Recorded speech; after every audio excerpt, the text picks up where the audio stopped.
Et j'ajoute une dernière chose qui est très polémique, mais sur laquelle on a des chiffres absolument incontestables, qui concernent les agressions sexuelles.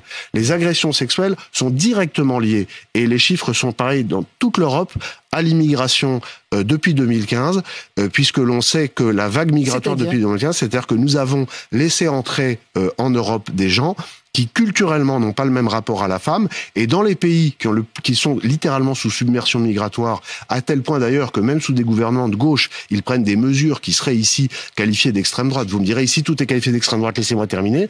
Eh bien, on est obligé, et en France on le commence, à faire des pictogrammes avec des images que l'on donne aux étrangers qui arrivent de pays où la culture est complètement différente, pour leur montrer qu'en France, on ne touche pas les femmes, et notamment leurs parties génitales, etc.